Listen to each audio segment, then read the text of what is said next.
সবাইকে নতুন একটা ব্লগে স্বাগত। আর আজকে দোল পূর্ণিমা, সেই জন্য দোল পূর্ণিমার শুভেচ্ছাও রইল সবার জন্য।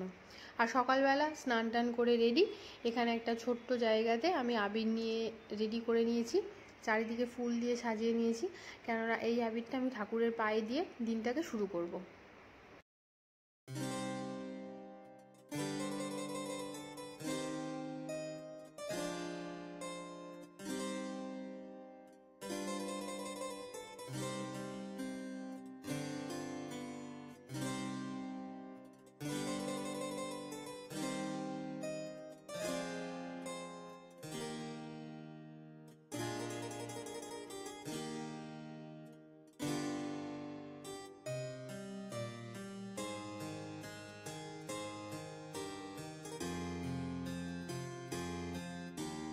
প্রত্যেক বছরই যখন বাড়িতে আবির পিচকারি চলে আসে, তখন কিট্টুকে আর রাখা যায় না, কতক্ষণে সকাল হবে, কতক্ষণে ও বাইরে গিয়ে সবাইকে রং মাখাবে।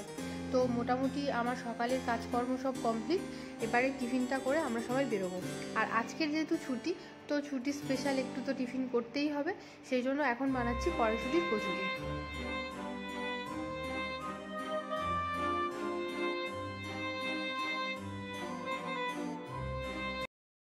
তো আজকের কোনো প্রকারে একটু টিফিন করা হয়েছে, তারপরে কিট্টুর রং মাখানো রং খেলা স্টার্ট হয়ে গেল।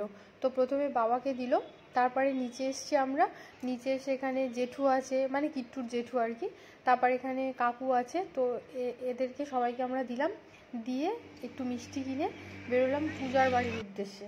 তো চলে এসেছি পূজার বাড়িতে।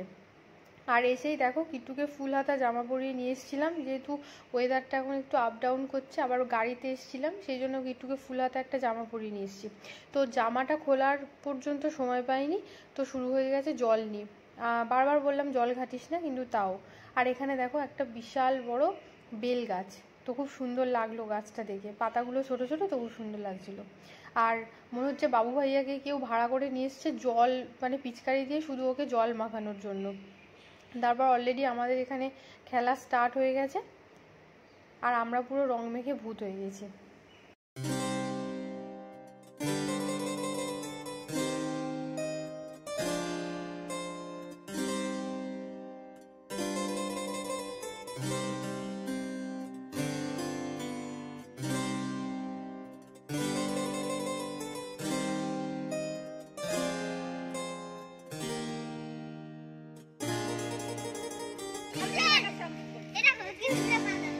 হ্যাঁ, রেড কালার হয়ে গেছে।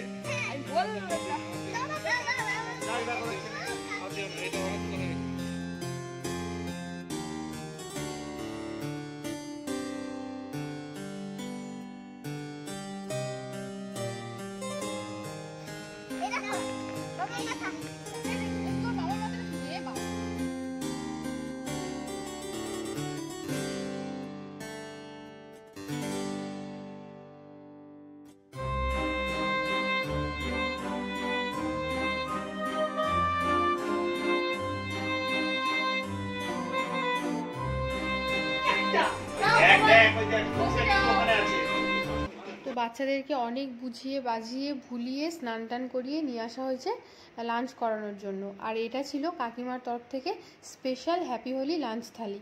তো আমরা লাঞ্চ টাঞ্চ করে চলে এলাম বাড়িতে, এই বছরের মতন হ্যাপি হোলি সেলিব্রেট করে। তো ব্লগটা ভালো লাগলে অবশ্যই লাইক সাবস্ক্রাইব, দেখা হচ্ছে আগামী দিন নতুন একটা ব্লগে। টিল দেন তোমরা সবাই খুব ভালো থেকো। হ্যাপি হোলি। হ্যাপি হোলি।